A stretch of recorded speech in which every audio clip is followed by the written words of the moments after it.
¿Qué tal, amigos? Muy buenas noches, bienvenidos a esta nueva entrega de La Mirada. Muchas gracias por regalarnos el honor y el favor de su compañía. Mi compañero Víctor Gómez Casanova está ausente esta noche cumpliendo otro compromiso profesional, pero yo espero que entre todo el equipo podamos llenar las expectativas con temas de muchísimo interés esta noche e invitados selectos que nos permitirán ahondar en esa temática escogida. Recuerde que para nosotros su mirada también es relevante y por eso nos interesa saber qué piensa, qué siente, qué temas le gustaría tratar. Puede hacerlo a través de nuestras cuentas en las redes sociales. En Instagram es lamirada.tv y en X es lamirada_TV. Pero además tenemos un número de WhatsApp para que usted nos deje saber por ahí sus inquietudes, qué tema le gustaría escuchar o también algún hecho que quiera denunciar, mandarnos algún video. Es el 763-6773. Ese es el número y haga lo suyo. Así que,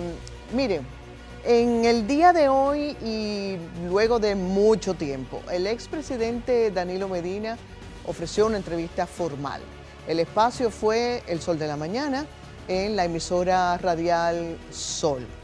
Y obviamente el exmandatario criticó duramente al gobierno en aspectos relacionados con el área económica y por supuesto con el sector eléctrico. Recordemos que no hace mucho él manifestó que al terminar su gobierno él dejó el país encendido con energía eléctrica, ¿verdad? Independientemente de las posturas que cada quien pueda tener con relación al exmandatario o al gobierno o los gobiernos que encabezó, no hay que dudar que se enfrentó a una serie de preguntas, algunas muy complicadas, pero él se mostró en pleno dominio. Sin embargo, vale la pena reflexionar sobre dos aspectos a los que se refirió cuestionado por la periodista Rosa Encarnación, y vamos a escuchar el primero.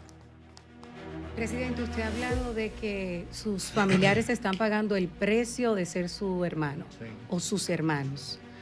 Sin embargo, quisiéramos saber de usted cuál es la explicación que hay que a pesar de que las leyes dominicanas prohíben la contratación de familiares de funcionarios, cuando se habla del parentesco por consanguinidad hasta un tercer grado, cuando se habla por afinidad hasta un segundo grado, sin embargo, en sus gobiernos, en distintas instituciones, su hermano Alexis Medina fue contratado muchas veces y su cuñado también, Maxi Montilla, y suman miles de millones de pesos esas contratas. ¿Cómo usted lo explica? Mira, eso es responsabilidad de los funcionarios. Porque yo en todos los consejos, nosotros teníamos un barómetro de medición de las metas presidenciales. Y cada vez que yo hablaba al final de la reunión con el Consejo de Gobierno ampliado, le decía, cuídense de la familia. No permitan que familiares de ustedes hagan negocio con el Estado Dominicano. No lo permitan, sea quien sea. No lo permitan. Está grabado por ahí. Roberto debe tenerlo. Eso está grabado en más de 5 intervenciones. Si ellos le vendieron, eso es cosa de ellos. ¿Usted nunca se dio cuenta? Pero eso es una violación administrativa. Eso no es penal. Sí. Eso es administrativo. Es penal porque es mi hermano. Eso. Pero usted nunca se dio cuenta. No me di cuenta, no lo sabía, porque cada vez que iba ya a mi despacho lo sacaba y le decía que no me puede hacer negocio con el gobierno. Cada vez que iba a pedirme cosas, le decía no puede hacer negocio con el gobierno. Pero eso es administrativo, eso no es penal, eso no conlleva cárcel, eso conlleva una multa, más nada. Lo convirtieron en un caso penal porque es mi hermano. Pero yo no soy juez. Deje que los jueces decidan la suerte, que por cierto... Lo cierto es que si se le otorga al expresidente el beneficio de la duda con relación a eso que dice, de que efectivamente no se enteró, la percepción es totalmente opuesta y resulta difícil de creer. Manuel Cruz, comunicador, comentarista de ese mismo programa, le planteó que si repitiera un gobierno haría algo diferente o si se habría arrepentido de algo que sucedió o hizo en su gobierno, y esta fue la respuesta. Sí, sí podría señalar algunos errores que usted hoy ya reflexionando, y bueno, Bueno, si pasaron usted- a dar errores si que no usted me debieron preguntara si podía repetir el gobierno que hice, lo repito igualito. Yo no estoy arrepentido de nada de lo que pasó en mi gestión de gobierno. De nada. Yo tuve... Bueno, cada quien va sacando sus propias conclusiones. Es verdad que no hay nada que sea tan bueno como no tenga algo malo y viceversa, que sea tan malo que no tenga cosas buenas, como han tenido todas las gestiones que nos han venido gobernando a lo largo de nuestra historia republicana. Bien, uno de los temas que tenemos esta noche me parece muy interesante porque nos pone a las puertas de lo que es la gestión, la responsabilidad, los logros y también los retos de la Fiscalía del Distrito Nacional. En un aspecto clave, ¿es independiente el Ministerio Público? Esta noche tenemos el honor y el placer de contar con la presencia de la fiscal del Distrito Nacional, Rosalba Ramos. Pero antes de introducirla y comenzar la conversación, vamos a poner la mirada en contexto con relación al tema.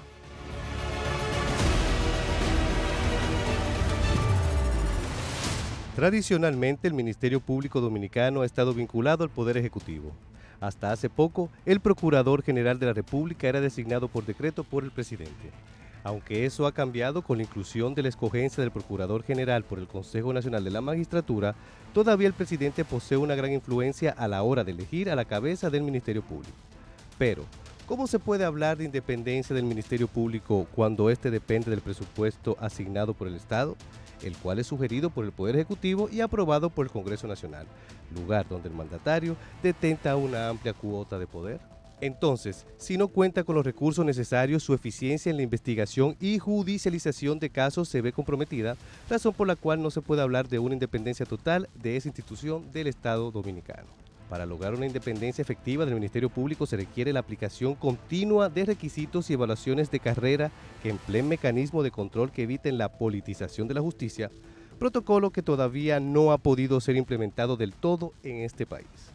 Sin embargo, en este 2025 se abrió un nuevo horizonte para el Ministerio Público y su independencia, aunque todavía Jenny Berenice Reynoso es la que dirá a través de sus acciones si verdaderamente el país ha logrado con estas últimas reformas una verdadera independencia en el Ministerio Público o si seguirá siendo una finca en la que mande el presidente y los políticos que gobiernan el país en ese momento.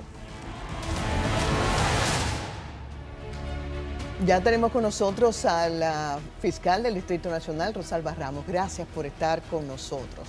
Y qué bueno que sea en la antesala de la conmemoración del Día de la Mujer el próximo 8 de marzo, porque usted es una mujer que nos representa, que tiene una trayectoria digna, además, y que ahora nos permite entonces airear estos aspectos que tienen que ver con la gestión. Hay un informe muy interesante de lo que fue la gestión en el año 2024, pero permítanos comenzar con esta pregunta clave. Yo sé que es un poco complicado por su posición, pero ¿realmente usted cree que es posible tener un ministerio público objetivo? Bueno, primero que todo, darle las gracias por esta oportunidad de estar aquí con ustedes y con su público. Es una gran oportunidad de que podamos hablar de algo muy importante, que es lo que tiene que ver con la justicia, que a todos nos interesa. Y qué bueno que empiezan con esa pregunta, porque creo que nosotros hemos logrado mucho. Y cuando digo hemos, tengo que hablar de un grupo de hombres y mujeres que desde hace más ya de 18 años estamos trabajando en diferentes puntos del país. En mi caso, soy egresada del primer programa inicial de formación, el primer concurso que se hizo para elegir a fiscales, no de un modo político, sino a través de un concurso. Y me siento muy orgullosa de pertenecer a esa primera promoción. Y yo sí creo en la independencia del Ministerio Público, sí sé que es algo que se construye todos los días. No se da simplemente un día o con un solo suceso, siempre estamos bajo el escrutinio público y qué bueno porque el papel que desempeñamos resulta muy relevante e importante porque impartir justicia es algo muy serio. Lo es. pero sobre todo que desde el Ministerio Público se puedan hacer las investigaciones y preparación de los expedientes de manera tal que en las salas, en las audiencias, no se caigan precisamente por débiles, que a veces ha pasado eso. ¿Usted cree que en esa independencia, si llegara a su despacho la inquietud o la duda, que es como comienza, o con una denuncia, una investigación de algún funcionario actual, se actuaría sin miramientos? Nosotros estamos llamados a buscar la verdad. E incluso nuestros números así lo dicen. Nosotros, por ejemplo, en la audiencia preliminar tenemos el 94% de los casos ganados. Eso es mucho decirlo. Primero, con un 71% de autos de apertura a juicio y un 22% de casos que se hacen acuerdos en esa etapa, donde ya lo que logramos es una sentencia condenatoria desde la audiencia preliminar. Y eso no tiene que ver con a quién estamos sometiendo, sino que lo que nosotros verificamos es tener suficientes elementos de prueba como para poder ir ante el juez y presentar un expediente que sea lo suficientemente fuerte. Y también nosotros en la etapa de juicio de fondo tenemos, el año pasado pudimos exhibir más del 86%, que también es un número bastante bueno e importante. Entonces, yo sé que siempre existe la preocupación de qué pasa si se somete a tal o a cual persona, pero es importante que sepamos que la justicia no es que es ciega, pero está abierta a las pruebas. Y ciertamente usted puede ser funcionario, usted puede tener una función privilegiada que se la haya ganado por el trabajo que tiene, pero eso no implica que el tratamiento va a ser diferente. El tratamiento que se le va a dar a un expediente está en la ley. ¿Qué puede ayudar a un imputado? Cuando acepta la culpa, porque eso es algo que los jueces lo ven y le ayuda muchísimo al imputado para que la pena sea un poco más bajita. Muchas veces nosotros los fiscales nos interesa muy poco si la persona lo reconoce, porque pedimos al final la pena que entendemos correspondiente, pero sí los jueces lo toman mucho en cuenta. ¿Tiene la Fiscalía del Distrito Nacional o dispone de los recursos técnicos, económicos y humanos suficientes para hacer la labor que le corresponde? No.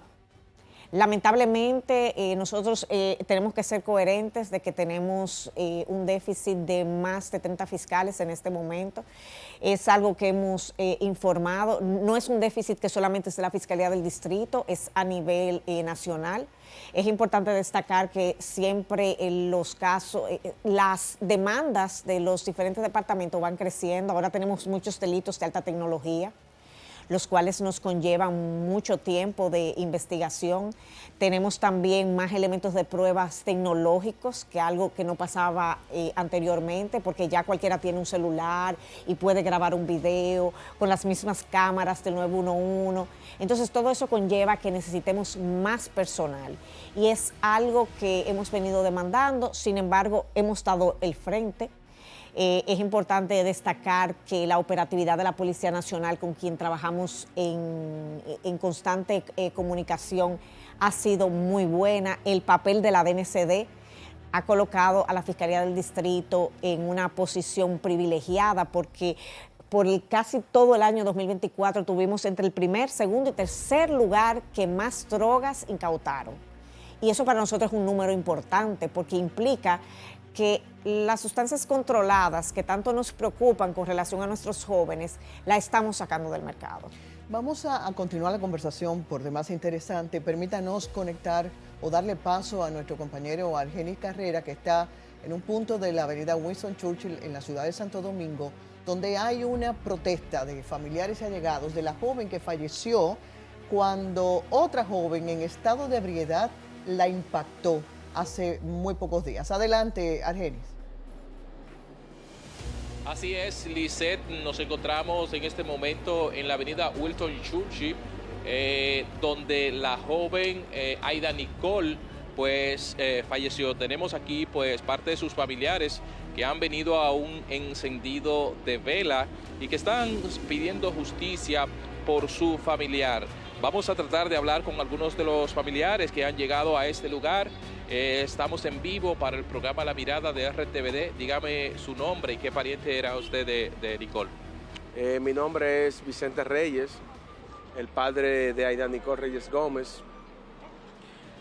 Hace una semana de este trágico accidente vinimos a recordar a Aida Nicole y sobre todo a pedir que se haga justicia. En el día de mañana se va a conocer, ya de manera, creo que ya se va a conocer sin ningún tipo de situaciones, la medida de coerción en contra de la señora Rafael Guzmán Torres.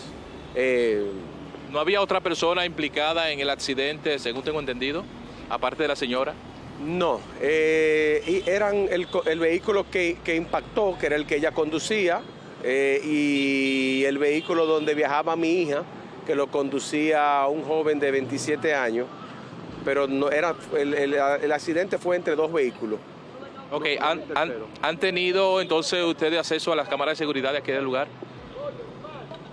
Dígame. ¿Han tenido acceso a la cámara de seguridad de aquí del lugar ustedes para ver cómo ocurrieron los hechos? A la cámara de seguridad, la última información que tuvimos con los representantes del Ministerio Público a eso de las 4:30 de hoy, fue que los videos habían sido ya recolectados y entregados al Instituto Nacional de Ciencias Forenses, al INACIF, para su certificación y acreditación como medios de prueba. ¿Qué es lo que ustedes esperan de las autoridades referente a este caso? Que se haga justicia. Hemos tenido un apoyo de las autoridades. Le agradecemos a los medios de comunicación que han hecho posible que las autoridades pongan el oído en este caso, que es un caso que realmente como familia nos ha impactado. Una joven de 21 años de edad, una joven con un graduada, ahora iba a recibir su certificado en INTEC del día 15 de abril, graduada summa cum laude de mercadotecnia, y en abril se iba a Madrid a hacer una maestría que ya la había pagado el depósito para viajar a cursar esos estudios. Realmente lo que nosotros esperamos es que se haga justicia, que la verdad sobre todo salga a flote y que basta de impunidad, que no haya tráfico de influencia para que los casos se resuelvan. Tenemos un problema como sociedad y es que los casos de accidentes de tránsito se ven simple y llanamente como accidentes de tránsito y los seres humanos pasamos a hacer cosas. El carro es un objeto, el carro es una cosa, pero porque yo vaya dentro del carro yo no me convierto en una cosa, yo no soy un objeto. El carro es el medio de transporte. El hecho de que yo esté adentro del carro no me convierte en un objeto. Entonces a eso se debe la insensibilidad que muestran las autoridades en algunos casos de simple fianza, simple garantía económica y que ya el ser humano, el mismo daño del vehículo se le transfiere al ser humano. Muchas gracias. Hemos escuchado el padre de Aida Nicole Reyes y ya mañana será pues la medida de coerción y esperan que entonces las autoridades pues caiga todo el peso de la ley sobre la persona responsable y como afirmaba pues que las personas que van dentro del vehículo no es un objeto, por lo que la ley debe ver si hubo realmente imprudencia en este caso para que le dicten la medida. Regreso contigo al estudio, es todo lo que tenemos por el momento de la avenida Winston Churchill. Muchas gracias, Argenis. Magistrada, bueno, primero nuestra solidaridad con la familia. Hay que recordar el horroroso lugar cimero que tiene nuestro país en muertes por accidentes de tránsito, lo que eso implica para las familias, lo que eso implica para los afectados, aquellos que no mueren y que quedan con algunas discapacidades, el costo que eso representa para el país. Y además las imprudencias están todos los días, en todas las esquinas, y las irresponsabilidades también, porque en este caso ya se sabe que la persona que impactó iba en estado de ebriedad. ¿Usted tiene algo que pudiera enriquecer con relación a este caso? ¿Darnos alguna información adicional? Estuve conversando con el padre, inclusive antes de venir aquí al programa, primero dándole el pésame, porque estamos hablando de una jovencita de 21 años, y realmente lo mismo que él establece de que era una joven meritoria, que es algo que se han hecho eco en los jóvenes de INTEC, y que las muertes, sobre todo de personas jóvenes, traen mucho luto. Y eso que establecías de que los accidentes de tránsito se han convertido en la primera causa de muerte en personas jóvenes es algo bastante preocupante. Nosotros estuvimos hablando, como le dije, con el padre y le aseguramos de que se va a garantizar el debido proceso. Ya en el día de mañana se va a conocer la medida de coerción a las 9 de la mañana y estará un representante del Ministerio Público conociendo esa audiencia. Esperamos que efectivamente el castigo sea el debido, porque hay que sentar precedentes. Magistrada, hablábamos de la disposición de recursos y en todos los sentidos, ¿no? No hace mucho, en uno de los programas, tuvimos aquí algunos abogados y expertos que nos decían que la escuela del Ministerio Público había decaído mucho. La pregunta entonces sería, ¿los fiscales que tiene a disposición están debidamente formados? ¿Se actualizan? Usted hablaba de los delitos informáticos, porque claro, la tecnología nos va llevando a un paso acelerado y hay que ir a la par, ¿no? ¿Están debidamente formados? ¿Se mantienen actualizados? Mire, la Escuela del Ministerio Público es ya un instituto de educación superior. Siempre se mantiene actualizando a los fiscales. Hemos tenido muchísimas capacitaciones, incluso a pesar de la falta de recursos que tenemos, siempre ha buscado la forma de preparar a los fiscales. Al contrario, yo creo que la escuela ha vivido sus mejores momentos en estos últimos 6 años, porque ha ido de evolución en evolución, de crecimiento, tanto para nosotros en el tema de la formación y más porque, como les decía, ya es un instituto de educación superior. Es decir, que la preparación que nosotros recibimos allí es de cualquier universidad. Yo, por ejemplo, hace apenas como un año estuve en un programa tanto avalado por la escuela, así como por el Ministerio de Educación Superior, y que lo hicieron conjuntamente con UDIMA, una universidad española a distancia. Y la verdad es que yo a veces le decía, ¿cómo que no ponen tanta tarea? Porque creen que nosotros no estamos trabajando. Y fue excelente, un máster excelente con profesores de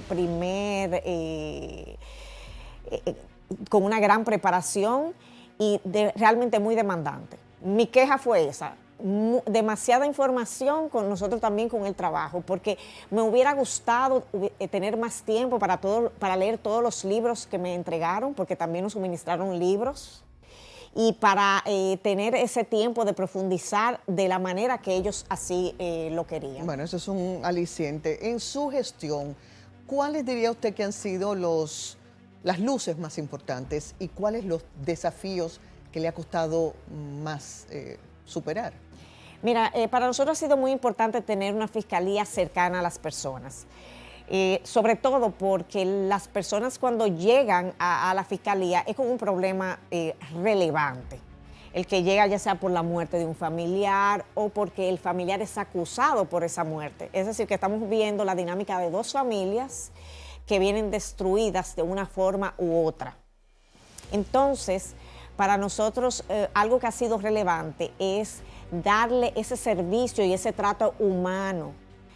Porque mira como decía el padre, a veces creemos que la víctima es parte del expediente. Y la víctima tiene un corazón y ha tenido, y pasa por una pérdida, por un luto, ya sea porque tuvo una pérdida de un familiar o hasta una pérdida económica, que muchas veces hemos tenido casos donde personas que han invertido sus ahorros con eso de las estafas inmobiliarias. Así es. Que ojalá y podamos tratar o de las criptomonedas. Exactamente. Entonces, para nosotros ha sido muy importante humanizar el trato, darle un buen servicio. Algo que también ha sido muy importante para nosotros es el hecho de las reuniones que hacemos todos los martes, la Fuerza de Tarea del Distrito Nacional, donde nos reunimos Policía Nacional, DNCD y los fiscales para determinar las estrategias para esa semana. Entonces, semana a semana, nosotros vamos viendo nuestros números, verificamos la operatividad, cuántos heridos hemos tenido, cuál es nuestra tasa de homicidio, la cual hasta el lunes la teníamos en 6, porque la vamos viendo todos los lunes en la reunión que tenemos que le encabeza el señor presidente de la República, y donde también están toda la plana mayor de la Policía Nacional y de las fuerzas castrenses. Y eso ha sido un gran logro, no solamente de la Fiscalía del Distrito, sino a nivel de todo el país. ¿Y el desafío mayor? El desafío mayor es seguir dando lo mejor día a día, porque este es un trabajo bastante desgastante. Hablamos de que trabajamos con homicidios, violaciones sexuales, personas que llegan en medio de una conmoción por la pérdida cualquiera que han tenido, y para nosotros siempre va a ser un reto darle el mejor servicio al ciudadano, porque es un servicio que va con los días. No importa que tú lo hayas hecho excelente en el día de ayer, el ciudadano espera que también mañana le demos ese servicio. Es correcto. Hay del informe relacionado con la gestión en el año 2024, hay algunos gráficos que producción preparó y queremos compartirlo con usted, con la audiencia y comentarlos, mientras resalto que veía en ese informe que la mayoría de los casos en ese año tuvieron que ver con violencia de género. Es lamentablemente un tipo penal que siempre resalta, pero lo que yo veo como positivo es el hecho de que se le está dando respuesta. El hecho de que se ve la determinación de nosotros como fiscales de darle respuesta a las mujeres que son víctimas de este tipo de delitos. Y por qué no decirlo también a los niños y niñas que como consecuencia quedan sin mamá ni papá por esta situación que vemos que sucede a diario. Y sobre todo también que podemos darle la visibilidad que antes no se le daba. Antes ese era un pleito interno, íntimo. Y sin embargo, poco a poco y con las miles y las cientos de charlas que se van dando en todo el país, que cada jurisdicción se ha encargado. Nosotros, por ejemplo, el año pasado, solamente la Fiscalía hicimos 115 relacionadas con ese tema, porque nosotros siempre tenemos encuentros comunitarios, y la Policía Nacional solamente la semana pasada realizó 61 encuentros comunitarios. Entonces, para nosotros es importante destacar la visibilidad que se le está dando a este tipo penal, que ya incluso las personas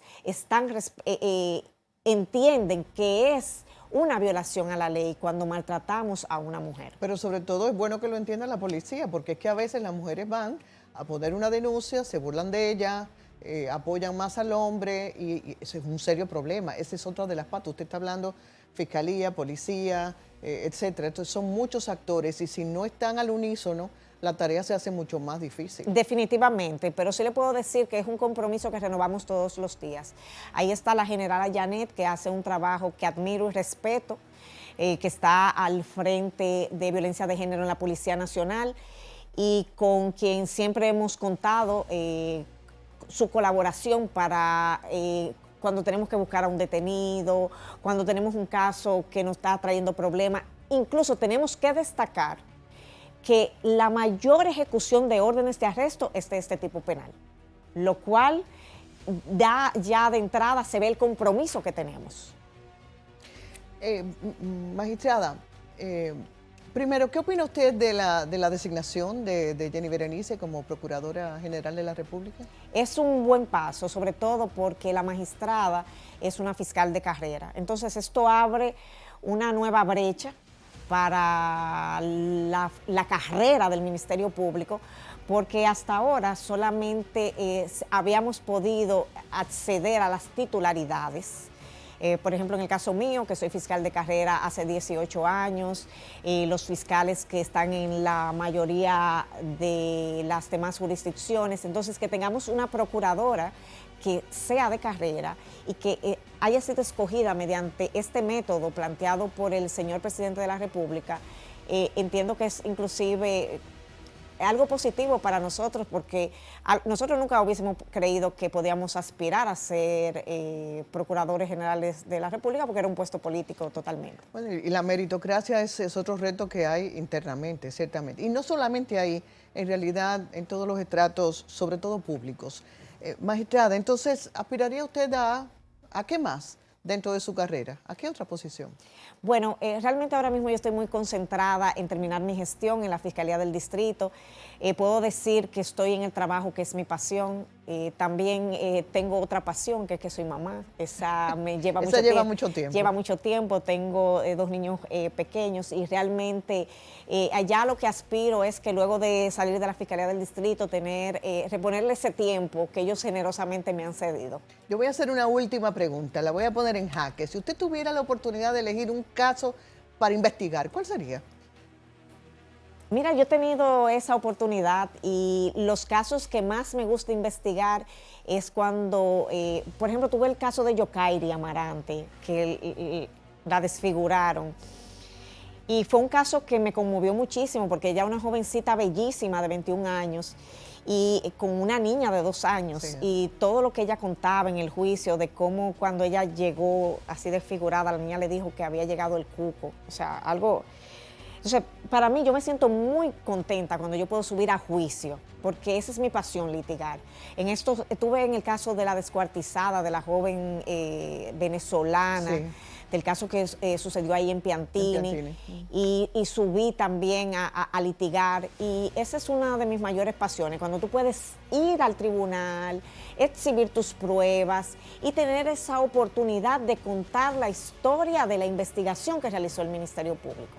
Le deseamos muchísimo éxito en el transcurso, no solamente de su gestión ahí, sino todo lo que ha de venir en lo adelante. Y por supuesto, reiterar las gracias por el favor de su presencia aquí en La Mirada. Amén, muy privilegiada de esta invitación, de verdad que sí. Un placer.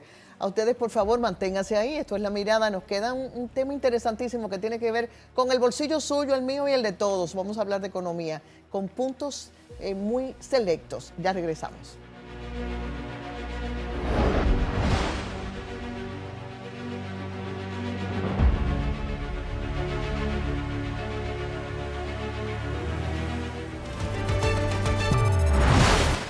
¿Estamos tan mal económicamente como refleja la opinión de la muestra que aparece en, por ejemplo, la encuesta que hizo la Gallup hace solo un par de semanas? Nuestro equipo de producción salió a la calle para conocer la opinión de algunas otras personas, así que compartimos con ustedes ahora la mirada al ciudadano. Saludos, ahora mismo me encuentro exactamente aquí, en la Máximo Gómez con John F. Kennedy. Desde aquí haremos un sondeo y como este es un programa serio, esto es un sondeo serio también. Aquí no va a haber chance para editar, chance para poner lo que yo quiero que salga, no, esto es, el resultado se verá aquí, lo verá usted ahora mismo, en breves minutos. Síganme nada más a ver qué piensa la gente sobre el pesimismo de la economía. ¿Es verdad que somos pesimistas? Descubrámoslos ahora mismo. Vamos, acompáñenme. Esto es simple, es de un solo corte. Es simplemente preguntarle a la gente, señora, brevemente, estamos en vivo, ¿qué usted cree? ¿La economía cómo está? ¿Está bien o está mal? Ay, pero no estamos cayendo a pedazos. Ay, mi amor. Hermana, brevemente, ¿la economía cómo usted la ve? ¿Está buena o está mala? Más o menos. Bien, súper. Bro, una preguntita, ¿la economía cómo está? ¿Está buena o está mala? La economía, bueno, te puedo decir que está entre dos. Ahora, sabemos que la canasta familiar está un poquito más elevado que lo que uno cobra, tú sabes. Ya. Gracias. Seguimos, señores. Esto es de un solo corte. Simplemente es la percepción que tiene la sociedad sobre la economía. Amiga, brevemente una preguntita. ¿La economía cómo está para ti? ¿Está buena o está mala? Mala. Ya. Gracias. Amiga, es breve. Una pregunta. ¿La economía cómo la ves? ¿Está bien o está mal? Mal. Gracias. Hermana, yo sé que no quieres hablar, pero es nada más que me digas si está bien o está mal. Señores, las abstenciones son parte de los sondeos y las encuestas. Anótenlo, una abstención. Amiga mía, brevemente, ¿la economía cómo la ves? ¿Está bien o está mal? Bien para mí. Súper. Ven, señores, esto es diversidad, esto es pluralidad y esto es también ética, profesional y transparencia. Aquí no hay cortes, aquí no hay nada de nada. Vamos a buscar las últimas víctimas para acabar con este sondeo para La Mirada, donde realmente vamos a descubrir si la percepción de la ciudadanía es real o no. Acompáñame, Francis, para simplemente aquí agarrar a este motoconchista que se nos quiere escapar. Simplemente, la economía, ¿cómo tú la ves? Tú que estás en la calle, ¿está buena o está mala? ¿Está bueno o está mala? Está mala, está mala, en verdad. ¿De verdad? Está mala. Gracias. ¿Ves? Se convence también a la gente. Señores, esto es, por mi parte ahora mismo es todo, ¿eh? Ya tenemos un sondeo. Ya ustedes oyeron lo que la gente de la calle, sin corte, sin intervención, sin ningún tipo de influencias, opina sobre la realidad económica. Que sea o no sea así, eso es debatible. Lo que sí es cierto es que la percepción de las personas está ahí y hay que analizar el porqué. Así que, mientras ustedes se dedican a esa parte, retorno allá a los estudios.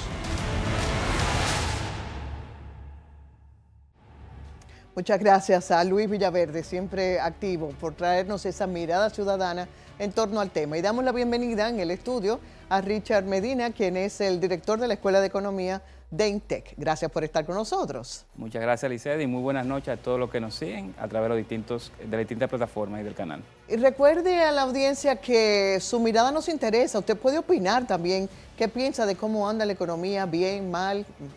Eso es importante. Richard, si técnicamente hablando los indicadores reflejan que la economía va creciendo, que tenemos una inflación controlada, que el crecimiento económico es palpable, esa percepción de la gente que ha sido encuestada, no solo en la mirada ciudadana, hablamos de esa encuesta que hizo la Gallup hace 2 semanas, ¿a qué se debe? La mayoría dice que anda mal la economía. ¿A una comunicación errónea del gobierno o es una distancia de la realidad de los ciudadanos? No, yo creo que hay dos cosas. Primero, el dominicano tiende a ser pesimista en cuanto a factores económicos de manera tradicional. No obstante, los indicadores económicos que vemos ahora tienen su lectura alternativa. Esa lectura alternativa es básicamente la siguiente. El país creció 5% el año pasado, en 2024. Sin embargo, viene de crecer en 2023 2.2%. Cuando uno promedia, eso es 3.6%. 3.6% es un crecimiento de alrededor de la mitad del crecimiento que tiene República Dominicana habitualmente. Entonces, por ahí podemos inferir que no estamos creciendo tanto como normalmente crecemos. Y segundo, República Dominicana también es un país que crece mucho. Históricamente ha crecido 6, 6,5%. Y ahora estamos creciendo un poco menos. El año pasado 5, el anterior 2.2. Y por lo tanto, eso puede generar la idea de que estamos muy bien cuando realmente estamos igual que antes o peor que antes. Ahora bien, cuando uno ve cuáles son los sectores económicos que generan ese crecimiento del 5% del año anterior, la mitad del crecimiento se explica por turismo, hoteles, bares y restaurantes. Los sectores económicos que más dinamizan la economía, valga la redundancia, como la construcción, creció prácticamente 0 en 2024 y ya en enero de este año, que tenemos los datos recién salidos hoy, creció en negativo en 5%.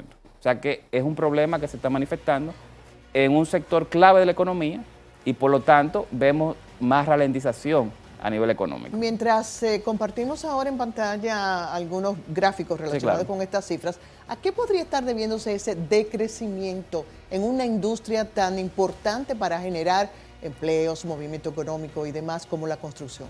Bueno, es básicamente un tema del costo del dinero, es decir, la tasa de interés. República Dominicana tiene un par de años con tasas de interés muy elevadas.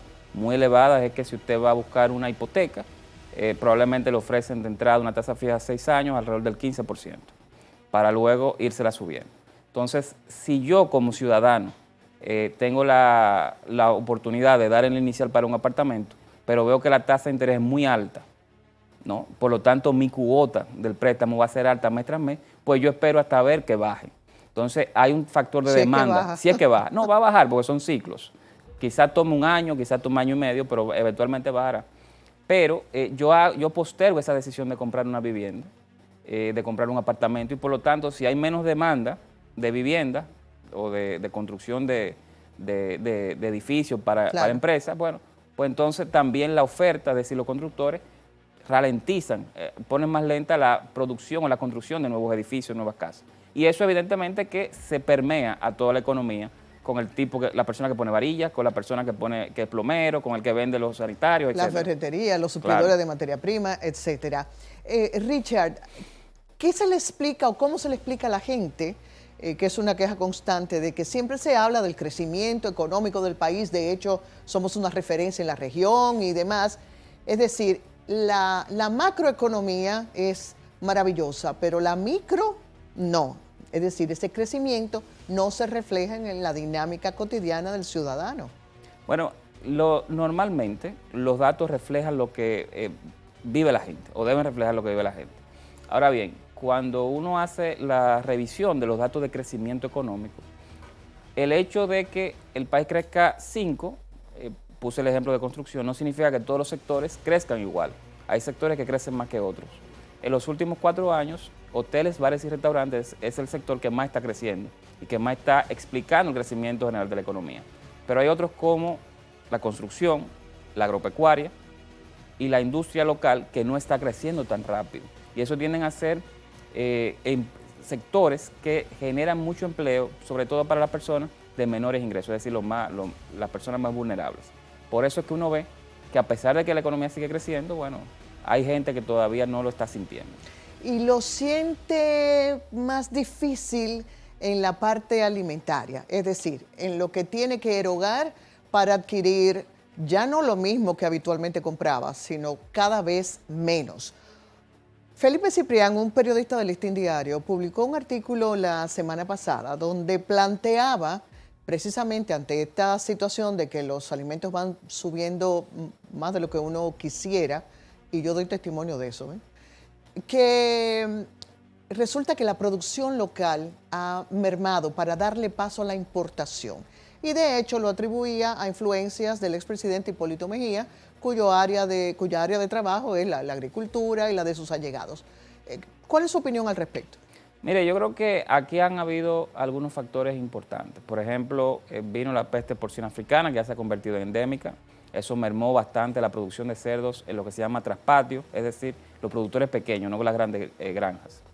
Luego, nosotros tuvimos inflación de los insumos para producción agropecuaria, entre ellos el maíz y el gasoil. Y el gobierno creo que pudo haber intervenido para evitar que esa inflación importada, es decir, de otros países, se le trasladara a los productores locales y así evitar que crecieran los precios. Luego vino un tema vinculado con la producción de arroz, que en parte se estaba exportando a Haití. Con el tema del pollo, se trajo pollo de Brasil. O sea, cada rubro pienso que tiene su particularidad. Ahora, lo que sí es evidente es que nosotros tuvimos entre 2021 y 2023 un problema de alta inflación. La inflación dominicana cae siempre de 2.8%, es decir, los precios en promedio crecen 2.8%, o crecían. No obstante, en esos años creció más del doble, 5.4%. Y el hecho de que creciera la inflación en esa magnitud, más del doble de lo que habitualmente teníamos, puede verse no solamente a que crezcan todos los precios juntos, sino que hay sectores o grupos de productos que crecieron más que otros. Y dentro de ese grupo de productos está el sector llamado de alimentos y bebidas no alcohólicas, que es básicamente la comida. Entonces, cuando sube más rápido de precio la comida que los demás productos de la economía, quien más se resiente son las familias, los hogares, que están en el llamado quintil 1 y 2, que son el 40% de los hogares en situación de más vulnerabilidad, de menor ingreso, de más pobreza. Entonces, por eso es que vemos que efectivamente hay mucha queja o mucha gente opinando de que la comida está cara. Está cara. Otros productos de la economía quizás no están tan caros, pero lo que es alimento y bebida no alcohólica sí subió bastante. Otro aspecto que refleja en la encuesta, pero que además fue parte del discurso del presidente el pasado 27 de febrero como uno de sus logros, fue el relativo al desempleo, que ha descendido, ¿no? Y de hecho se cifra en un 5%. Sin embargo, la informalidad sigue superando el 50%. ¿No es confuso hablar de que hay, o sea, de empleo pleno, de la reducción, cuando tenemos esa situación que sin duda lacera también los ingresos del Estado? Aparte de que son personas que no tienen seguridad social, no tienen garantías de otros que sí tienen un empleo formal. Yo creo que después de pandemia, como vimos, la economía se cerró en 2020, comenzó a abrir en 2021, no solamente aquí, sino en prácticamente todo el mundo. Se ha dado el fenómeno de que el primer empleo que se recuperó por su flexibilidad fue precisamente el empleo informal, que es lo que hemos visto en República Dominicana. La gente se reinventó. Claro, hubo que salir a hacer cosas a lo que llegaban los empleos formales de más calidad. Y luego, 2023, 2024, bueno, vino más crecimiento del empleo formal. Ahora bien, si a mí me ponen a elegir entre desempleo, o un empleo informal, yo estaría de acuerdo en que todo el mundo tuviera su empleo informal para no estar desempleado. O sea, que ya iban ganando. Con respecto a las cifras de empleo, si bien es cierto que recuperamos el empleo que había hacia 2019, es decir, previo a la pandemia, todavía yo creo que estamos un poquito lentos en eso. No estamos como el peor país de Latinoamérica en este aspecto, pero podemos ir mejorando. ¿A qué me refiero? Entre 2019 y 2024, el empleo creció en alrededor de 330.000 puestos de trabajo. O sea que básicamente lo que hicimos en 2021, 2022 y 2023 fue recuperar lo que habíamos perdido durante la pandemia. Esos 330.000 empleos que se crearon en aproximadamente 5 años equivalen a más o menos 66.000 empleos. De eso la mitad, o alrededor del 45%, es empleo público. O sea que yo creo que República Dominicana todavía tiene retos importantes en generar empleo privado y dentro del empleo privado continuar generando empleo formal, porque en 2024 se comenzó a ver la recuperación del empleo formal. ¿De qué manera impacta el recién anunciado aumento del salario mínimo en el sector privado, en el área no sectorizada? Bueno, a nivel de los trabajadores, lo que se esperaría es que aquellos empleados que son una minoría que ganan salario mínimo, pues van a tener más ingresos. Y ese ingreso le compensa una gran parte del aumento de los alimentos, sobre todo que vimos en los años previos. Pero me refiero a la generación de empleos. Ah, bueno. La gente se teme ahora formalizar una pequeña empresa o qué. Normalmente quienes aprobaron ese nuevo aumento salarial fueron el sector empresarial. Y si lo aprobaron es porque ellos tenían las condiciones financieras para cubrir ese aumento. Ellos querían solamente un 10%, no les quedó de otra que aceptar lo propuesto. Terminaron aceptando el 20%. No había de otra. No sé si lo había de otra, pero ellos si lo aceptaron es porque podían. Yeah. Ahora bien, si ese salario mínimo nuevo está por debajo del salario mínimo de equilibrio, que es el de la economía donde uno dice que no habría desempleo, que habría muy poco desempleo, pues yo creo que no va a pasar nada. O sea, no va a generar desempleo ni nada. Ahora, si ese salario mínimo es muy alto, pues puede generar desempleo. Creo que no va a pasar nada, que va a seguir la economía generando sus empleos. Y como dije, ya el tema no es quizá el salario mínimo, porque el aumento que hubo ahora permite compensar una parte importante de la inflación que vimos en los años post-pandemia. Lo importante aquí es ver cómo podemos apoyar al sector privado para que genere más empleo, especialmente empleo formal.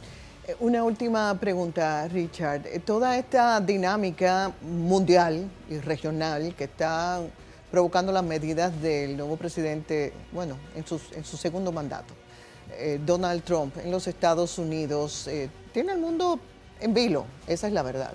La Unión Europea, México, Canadá, y directamente pues a nosotros no tiene tal impacto, pero ya sabemos esa expresión de que cuando Estados Unidos tose, a nosotros nos da gripe. ¿Cuál es la visión, cuál es su mirada con relación a lo que pudiera ser esos efectos para la República Dominicana? Bueno, yo creo que hay que esperar unos meses, porque si algo hemos visto es que Donald Trump usa los aranceles como figura de comercio, de manera muy específica, como arma para negociar. Entonces, él le puso aranceles a Canadá, le puso aranceles a México. A China. Con China, los que se van a quedar son los de China. O sea, porque ellos tienen ya una guerra, no solamente comercial, sino por hegemonía como potencias. Ahora bien, con México y Canadá, yo creo que los aranceles no van a ser permanentes. Va a haber una negociación de algo y van a postergarlo un año. Bueno, hoy anunció, porque usted ve que da un cambio hacia adelante y otro para atrás, hoy anunció que va a excluir lo relativo a los vehículos que se fabrican en México y que se exportan a Estados Unidos. Sí. De ahí, de todos los países, el más afectado con eso sería México, o sea, de los aranceles me refiero. Aranceles, para lo que nos escuchan, son impuestos a bienes que se compran en otro país. Sería el más afectado México porque 80% de las exportaciones mexicanas van a Estados Unidos.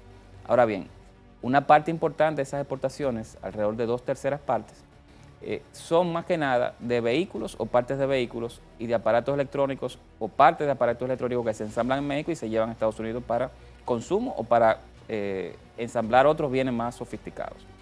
Tomemos, por ejemplo, el caso de los vehículos que le quitaron los aranceles.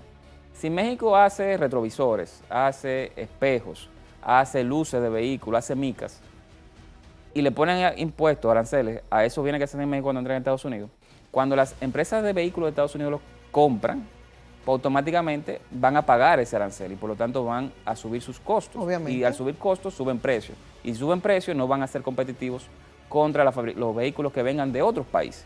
Entonces yo creo que ese efecto que estaría buscando Trump de negociar con México y Canadá también, que le aporta petróleo y gas natural, creo que hay que verlo mucho porque las economías están muy integradas. O sea, esa predilección por los aranceles, uno la veía más hacia la década de los 40, 50, 60, cuando las economías a nivel mundial no estaban tan integradas. Y en el caso particular de Estados Unidos, México y Canadá, a partir del NAFTA o el Acuerdo de Libre Comercio de Norteamérica de los 90, pues tienen mucha integración con las empresas y la producción de Estados Unidos. Entonces yo creo que es una medida que se va a revisar en el tiempo. En el caso dominicano uno podría ver si se mantienen, en el caso muy hipotético, que suba de precio muchos bienes que vienen de allá y más que nada pérdida de competitividad de Estados Unidos y probablemente un poco de debilidad del dólar. Entonces eso puede generar en cierta medida reducción de tasa de interés en el largo plazo. O sea, son efectos muy complejos. Claro. Muy complejos. Hay que esperar a ver qué hace Donald Trump. Pero mi opinión es que no van a perdurar menos los aranceles para Canadá y México. No sería algo muy factible desde el punto de vista económico para Estados Unidos. Sí, no, obviamente ya veremos. De hecho, Canadá subió el 25% de aranceles a la exportación de energía, sobre todo porque la zona este se suple de energía de todo lo que manda Canadá, así que el bolsillo de los estadounidenses se ve lacerado. Sí. Pero bueno, es un panorama interesante, aunque yo creo que también preocupante. Pero bueno, muchísimas gracias, Richard Medina, director de la Escuela de Economía de INTEC, porque nos ha permitido airear con tanta precisión, yo diría que de manera didáctica, este tema económico que tiene que ver con todos nosotros, porque somos consumidores y nos afecta de muchas maneras. A ustedes las gracias por acompañarnos. Esperamos que el contenido de esta noche haya sido de su interés. Recuerde que nos interesa estar en contacto con ustedes y sus miradas. Quédese ahí para que ahora disfrute de todo el contenido de Luna Llena. Y hasta mañana.